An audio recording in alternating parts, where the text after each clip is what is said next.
Hello, everybody, and welcome to the TeacherCast Educational Network. My name is Jeff Bradbury. Thank you so much for joining us today and making TeacherCast your home for professional development. This is Digital Learning Today, episode number 39, and today we are talking all about a fantastic educational movement that has been sweeping the planet called the Human Intelligence Movement. I have two fantastic educators on today to not only talk about how the movement got started, but how you can join and be a part of this amazing revolution in education today. I want to bring on today my first guest, Dr. Michelle Amant. Michelle, how are you today? Welcome to TeacherCast.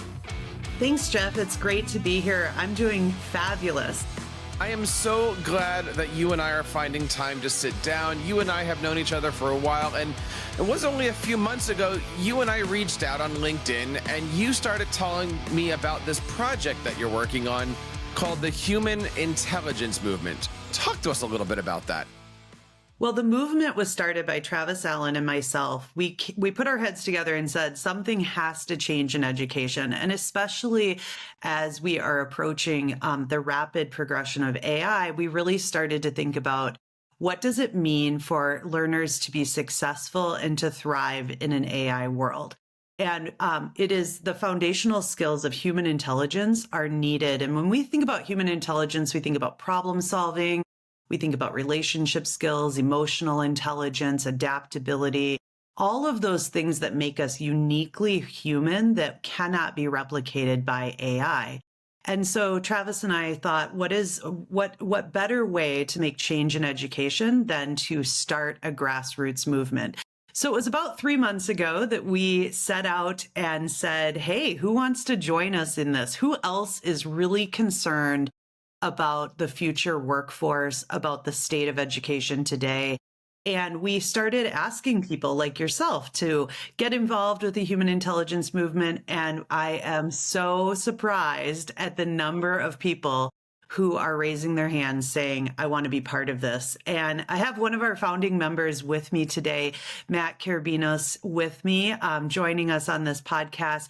Matt is a foundational member of the movement. He is doing so much work in social media and really helping us spread awareness of this movement. And so welcome, Matt. Matt, how are you today? I'm good. Hopefully my internet connection holds up here. I'm doing as best I can.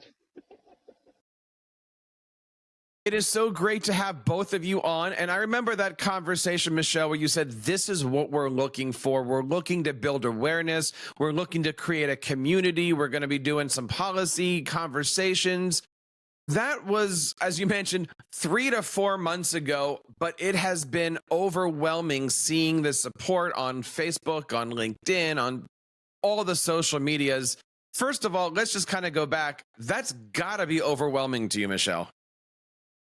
Well, it has its moments. It certainly was overwhelming in the beginning, but one of the things that has happened is people have come alongside us and really helped us to build this momentum. So we have over 335 founding members on the team, really helping us shape this movement. And each day people are volunteering, raising their hands to say, what can I do? How can I contribute a strength or a talent to shape what this movement is? And to me, that lowers kind of this sense of overwhelmingness because as the co-president of this movement, all I have to do now is really empower other people to step into roles and really begin to share their, like I said, their talents and strengths and take the lead. For example, Matt leads a team that is committed to our social media efforts. So one of our goals, as you mentioned, is to generate a lot of awareness. And right now we're leveraging social media as a platform for generating that awareness. So Matt has a team of 5 to 6 people that are all also contributing on social media. And not only is he able to contribute, but he's also able to lead in that space and set some direction and some guidance around what is the message we want to share. and what are some creative ways to do it. And I think that for me has been, there are often times where I tell this story, I'll go on Instagram and I'll see something that the movement has put out, but I didn't do it. I'm empowering someone else to do it. And I kind of surprise myself by like, oh, wow, look at that. It's so creative, or there's so much talent there. Cause I, as one person, could never have done what I see happening within the group. And so we not only have people spreading awareness through social media, but thinking about working to spread awareness through podcasts like this and speaking engagements. We also have a team really dedicated to creating content, whether it's blog content, whether it's research articles. And then we have a huge team focused on member engagement. As I said, we have over 335 founding members right now. And our awareness is one of our goals, but the second goal is really creating this community of like-minded individuals where people can come together and network with each other, and also not only network with each other, but learn from one another as well. I am blown away every day by the sheer talent and thought leadership in this group. And so I'm constantly learning from other people. And one of the values that we offer as an organization is this ability to, like I said, network with other people, but also professional development opportunities to continue to grow as educators and leaders in this space. Now, your mission here is to equip every student with the necessary human-centered skills. Let's define what that actually is, because that's a term that I don't think that too many people are familiar with. When you think of human intelligent or human-centered skills, what would be some examples? So one of my first things for the movement was putting up a blog articles. That was kind of the first way I joined the movement, kind of became a part of what was going on. And I talked about I had just taken a course about the 4 C's and ISTE. So that's a good place to start, is the 4 C's. So creativity, critical thinking, collaboration, and communication. So that's a great place to start for human-centered skills. And I think those are the skills that if we start there as a baseline and then build from those, I believe, are the human skills that will help our students survive no matter what they decide to do. And that's kind of the purpose of them being there in the first place, is despite whatever technology's out there, despite whatever else is going on in the world, these are some core ideas that will remain constant through everything else. I added in my own little 5th C, which was curiosity. And so having people be curious and wanting to learn more and wanting to know more, I think that is a uniquely human intelligence as well, being curious. You've got a number of these listed on your website, and one of the ones that kind of struck me here, which is fascinating because you don't hear this talked about, adaptability. Mm-hmm. Being able to look at something and change, or being able to look at something and adapt to it, if you will. That is one that we don't talk about a lot. We hear the 4 C's, or even I just did a show when they were talking about the 6 and the 7 C's, right? But this ability to help students to figure out how to change to their environment, to their area, to their learning examples, all of that stuff. How do teachers take the work that you're doing and bring that into the classroom? What is the ultimate goal here when it comes to students and innovation? That's a great question. And I'm glad you saw the adaptability as a unique skill. I think while we build off the 4 C's and include some mindsets or some skills that cannot be replicated by AI. And that's really what we are setting out to do when we define human intelligence.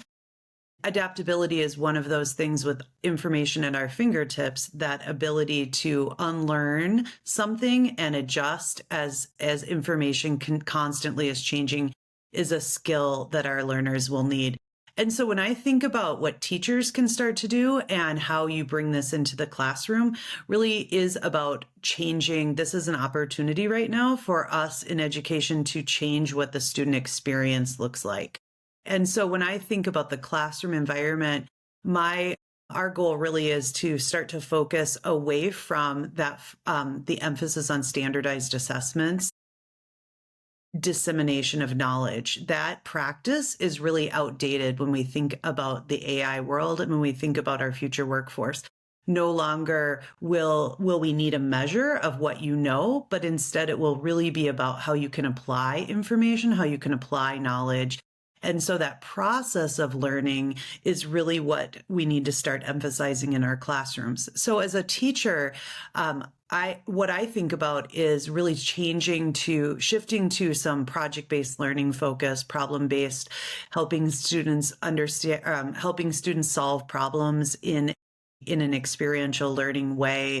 Something that means that a process that they have to use the information to do something that's meaningful to them. I think that's the other piece that's key, is making sure that learning is relevant and meaningful. This year, I found out I was teaching math like 4 days before school started. So I kind of had to reframe how I was going to do everything, but still make it work within the context of mathematics instead of ELA instruction. So part of it was having discussion-based lessons. So that was part of mine, was that we have a time during our class period where we do, it's kind of like a old school to start, where it's like I do, you, or I do, we do, you do. And then after that, we have a discussion as a whole group as sort of a reflection point of that. And what was difficult for you? What was hard for you? And if somebody else has a solution. And this is where I show the kids how to have a conversation in a group where they don't raise their hands. So that's like, I'm working in that skill of like, because I said adults, when they sit around a conference table at a business meeting, no one's raising hands. So we're going to practice that skill here in the classroom. And then later on in the lesson, what I do is try to incorporate building thinking classrooms, those practices into mine as well, where I give the students a problem that is based in what skill or whatever we're discussing, and give them a real world application of that problem and put them in groups of 2 or 3. And I have whiteboards. I'm working on trying to get my room surrounded by whiteboards, but that is a slow moving process. I have about 4 whiteboards right now. And then the rest of the groups use little mini ones. But so the kids work in groups of 2 or 3 to really talk out. And the first time I did this last Friday, it was incredible. The kids were eating it all up. They were loving the fact that, like, well, wait, what if we do this? And I saw a lot of this. Well, wait, what if we do this? And there was only one marker to share, So again, you have to share your ideas, know when it's. So these are all like little things that I'm kind of sneaking in there. But that idea of collaborating and working with someone else to try to solve a complex problem. And what was really cool is at the end of that lesson, no one solved it. No one solved it. And I said, well, guess what? I guess we're going to have to come back and try again. You know what I mean? And so there you go. Adaptability. Sometimes you don't solve the problem the first time. So that's kind of the stuff I'm trying to do. I'm lucky that I have a nice big chunk of time to do that with my students. And I have a pretty small group of students to do that with. So that's how I'm trying to fit all this in there. And all of this is feedback driven as well. So the whole time they're working, I'm going around the room and I'm saying, oh, what'd you do here? How'd you do this? And I'm taking all these little notes and at the end I put all those notes together. So that's kind of how I'm trying to work that into my practice.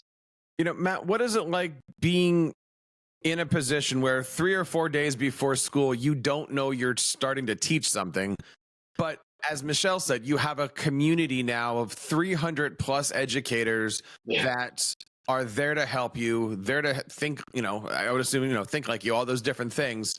What is it like being a part of this community? It's absolutely incredible, because as soon as I essentially put that out there on social media and on LinkedIn, I had a lot of people that were like, hey, here's an idea for this and here's an idea for that.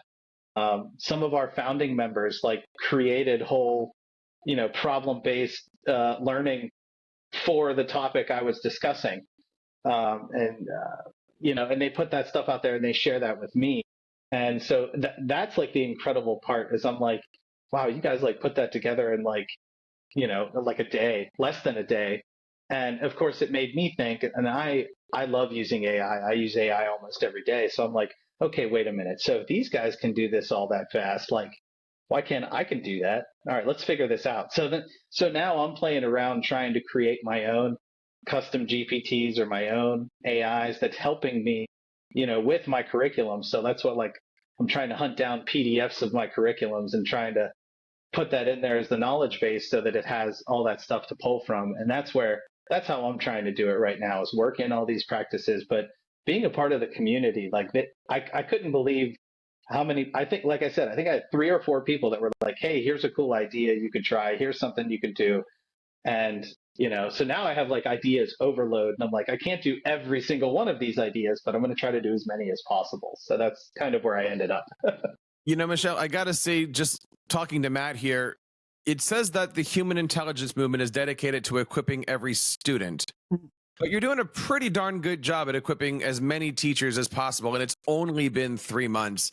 That's got to warm your heart a little bit to know that you're making an impact.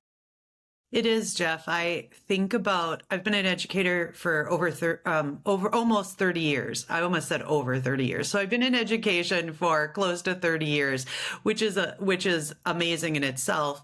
And there has always been this need for doing things differently, for reform, for me as a leader in the education space. And I feel like the moment is here, and it does warm my heart to know that not only are we focused on equipping each learner, but we're learning ourselves along the way. And to hear Matt talk about that community came together and helped him think of different ideas and share different ideas is exactly what we want to see. Being a part of the human intelligence movement is not only creating awareness and shaping policy, but it's about being part of something that you can really thrive and feel success as well as an educator. So the idea here is almost to create like a professional learning community within the movement, a think tank for people to put out a wicked problem and have other people that are just brilliant and amazing come alongside you and help you solve that problem. It is all about community building. For anybody that's looking to get involved, what would be your best advice? How do we get involved? Where do we go? My best advice would go to our website, thehumanintelligencemovement.org. And we are we're growing rapidly. We have 335 members now, and we are going to cap our founding members at 500. So once we reach 500, that will be our founding member team. And then we will start to shift to a subscription-based membership, and we'll be able to still join the movement. But now is the time to get involved if you'd like to be a founding member. Our full launch of this movement is underway, the planning for this, and we will launch as an official movement on November 7th. And so that's really exciting. We have a 3-day virtual conference planned for November 7th, 8th, and 9th. So that's Thursday, Friday, and Saturday. We'll be exploring what is human intelligence? Why does it matter? How will we make this transformational change that is needed in education? And then how can we synergize with AI to help us? I love what Matt said about just trying one thing, doing one thing. And, when I think about him describing his classroom, I hear him being very centered on building relationships, knowing each student, understanding what they need and giving them that feedback, and then shifting away from him being the disseminator of information or knowledge, but creating the systems, the apps, the entry points for them to discover what is part of his curriculum, and have that curiosity to ask questions and understand the information in a way that is meaningful to them. And then I love that problem-based learning where it really puts that into a real-world context. So that's, I feel like Matt today has really synthesized what it means to have a human-centered classroom and the things that the movement is really focused on around reforming education. What we haven't really gotten into is how we're going to shift policy in the space. And maybe that's for a future conversation, Jeff. Certainly something that I would love to be discussing on here. And as I mentioned, I would love to call this the first of several opportunities here because there's so much stuff that's going on. I was just thinking since January, I've probably recorded close to 30, if not more, AI focused something in there, whether it be, teachers in the classroom or AI companies coming on or shows with teachers like Matt. And there's so many different things that are out there. But one of the things that I love about the work that we're doing here on Human Intelligence Movement is it is that community building. Matt just mentioned a couple things that we've kind of talked about in the past on this show. But then you mentioned, I'm going to build my own GPT and I'm going to build my own that. And that's where my eyes just started to pop out going, I'm sorry, what? So Matt, I want to go back to this community because there's so many teachers, myself included, who are trying to build curricula, trying to keep things new and fresh. I'm seriously going into work tomorrow and I've got 6 curriculum that I have to create in 4 different languages. Where do I go? Right. And I know you're the one that's out there leading the social team. I know you're the one that's out there helping to bring people awareness of all of this stuff. But I got to ask, if you were a teacher that is kind of intimidated by this stuff, what do you do? Like, how do I get my foot wet? How do I stick my toe in the community of nearly 400 amazing educators that could easily be talking way above my head on things? How do we get started helping our own students once we become founding members, once we become parts of the community? Well, so for me, that's my use of AI. Like, I had to pull back the reins quite a bit. Like, I used AI a lot and I signed up for like every program that came out last year. And I went and I tried all of them with my students and just went gung ho and realized later on that, maybe that wasn't the best decision. As I said in a podcast with Alfonso Mendoza, my kids asked for a break from tech. They said, can we have a break? We're burnt out. And that was 6th graders coming to me and telling me that. So that really opened my eyes and was like, okay, like we need to take a step back. And so but what I use AI for now, like I said, so I found out 4 days before school, I have to try to learn this whole curriculum. I have to try to figure out. So I take it like one lesson, one topic at a time, but I use AI to help me think. This is how I put it. I use AI to help me think outside of my own box. So I say, I'm teaching a lesson on adding, subtracting, multiplying decimals. That's where we started this year. So I'm teaching this lesson. What are some real world problem solving or scenario based or phenomenon based or project based? What are some different, give me ideas for all of these.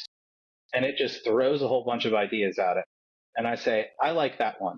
Can you expand on that? Let's build on that. What do I do to assess this? How do I incorporate this into this lesson?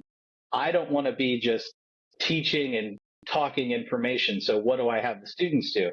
And then it gives me ideas for that. And we just keep going and we keep going. And so honestly, where people need to start with AI, and I learned this from a good friend, Kyle Shannon, who is the AI Learning Lab on TikTok, and he's also on LinkedIn. Play. Like literally just play. Sign up, and now you don't even need to sign up for ChatGPT, but just go to ChatGPT and just play. My place that I start is ask AI to do something that you don't think it can do. So ask it to do something that you don't think it can do. One of the use cases that still blows my mind to this day is a person was going to do a presentation to a group of teachers.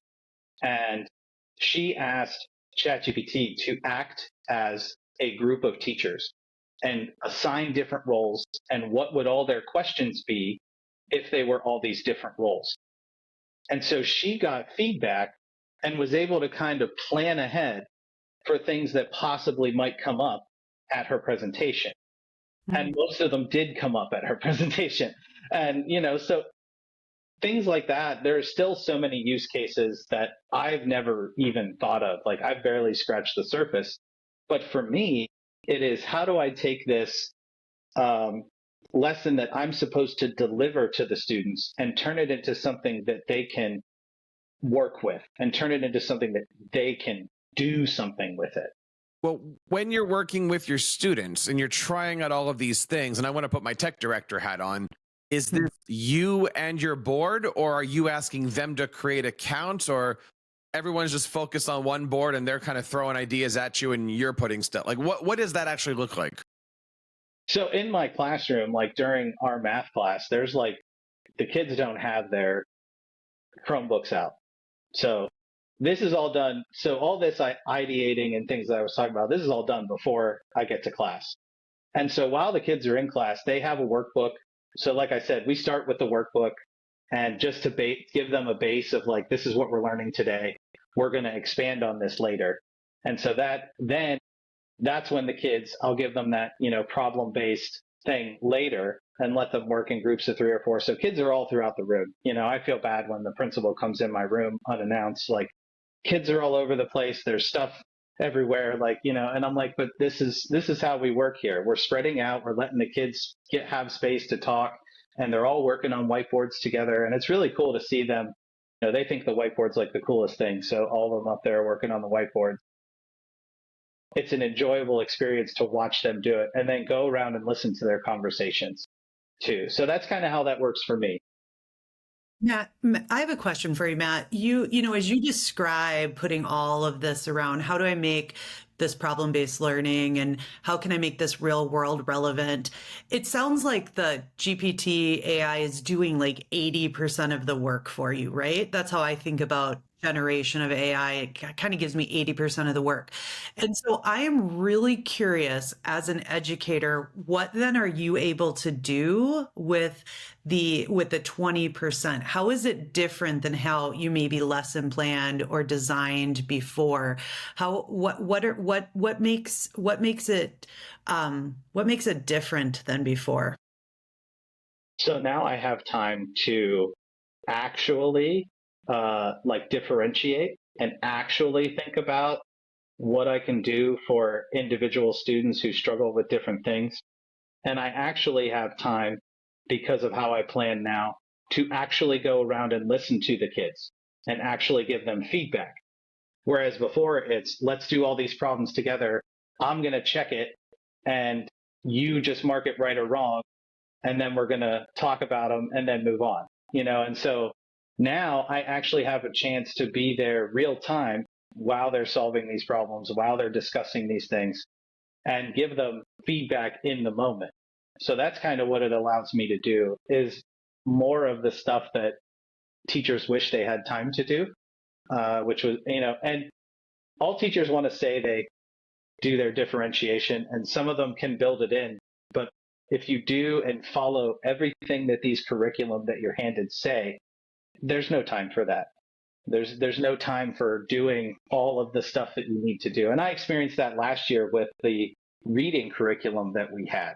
It's a wonderful curriculum, but they wanted you to have 2 hours, a 2-hour lesson block. I'm lucky I have 75 minutes, so how do I determine what in that 2-hour block that I cover? And so that was all the work I did in the summer, using my AI to be like, how do I weed out things how do I pull from all these things that I want to do? And then I found out I was teaching math. So all of it was for naught. I think Matt, you certainly talk about the pain points that many educators express. And so I think, Jeff, we've been to me, it sounds like Matt has become a facilitator of learning, and you have done numerous podcasts where I think that has been the focus of what we've wanted to get to. You mentioned doing podcasts on the 4 C's and how do we bring more of inquiry-based learning into the classroom and not be the sage on the stage, but be the guide on the side, right? Mm-hmm. And it feels like for the first time, we're seeing the opportunity to really do that, because previously, I'd be curious, Jeff, what you think as a teacher.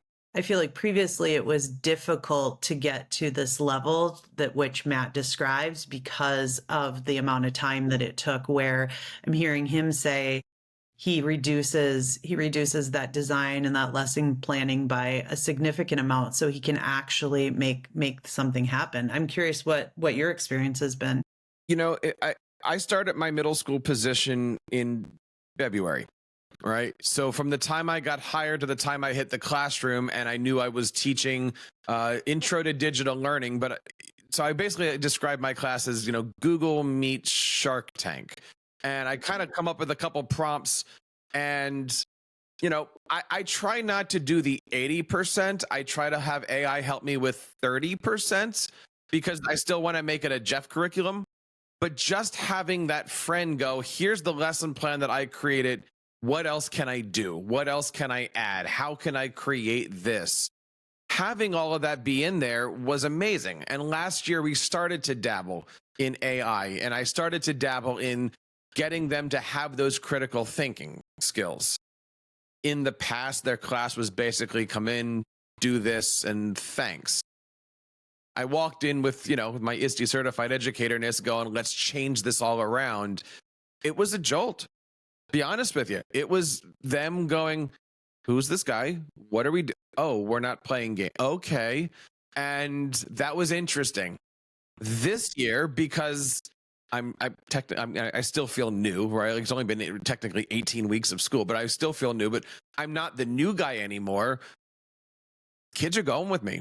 And we've only had a few days of school, but I said, look, we're doing this and we're doing this and we're doing this and we're making websites and we're doing AI. They're like, okay, this is fun. I actually had a few 7th and 8th graders. I know 7th and 8th graders come up in the first couple of days and go, this is my favorite class already. And I'm going, you don't even know what we're doing yet. This is going to be amazing. And also then wait until I get my hands on 300 other educators in this community. Wait until I get a chance to showcase all that stuff. This community, these ideas, this ability to change and manipulate things, it's changed the way that my classroom is, and it's ultimately changing the community that I am teaching in. So it is an amazing opportunity to get involved and be a founding member and see all that stuff. And the best way to do that is to head on over to the website and check it out and sign up. Michelle, tell us one more time, where is that website? And give us a little bit more details about this big event happening on November the 7th weekend. Okay, so it's the Human Intelligence movement.org is where you can find the website. You can also find us on LinkedIn. We have a human intelligence page, so you can find all the information there around the movement as well. And as I mentioned, our official launch is happening November 7th, 8th, and 9th. And these 3 days, we will have keynote speakers, think tank speakers, some dynamic presenters. I cannot even unveil who they all are because I want it to be a big surprise when we promote this event. So save the date. We have different times each day so that whether you are an educator teaching in the classroom, you can watch the recordings from Thursday and Friday, and then Saturday, long 4-hour event where we want to really include all members and people who are maybe unable to attend during the work week to attend on that Saturday. And so again, we're focused on what is human intelligence? Why does it matter for our AI world? How are we going to transform education? And how do we synergize with AI to build more human-centered skills, more ways that we can promote human-centered learning in our classroom, and really explore what it means to leverage AI to increase our human intelligence. Nice. Matt, what advice do you have anybody who is thinking about getting involved in this from a teacher's point of view? Well, from a teacher's point of view, the first thing I say is go to the website and see if it lines up with what you're about. I know a lot of teachers personally that are, I'm going to stick with, I only got 5 years left. I only got 2 years left. I only got a year left. I'm going to stick with what I know, and I say, okay, but I'm here. So I understand all the different perspectives, but I would say go to the website first and see if that jives with you. A lot of educators that I've realized who joined the movement and ones that I've talked about joining the movement and they end up joining the movement is like, look, you're already doing the work. You're already doing the stuff that we're talking about.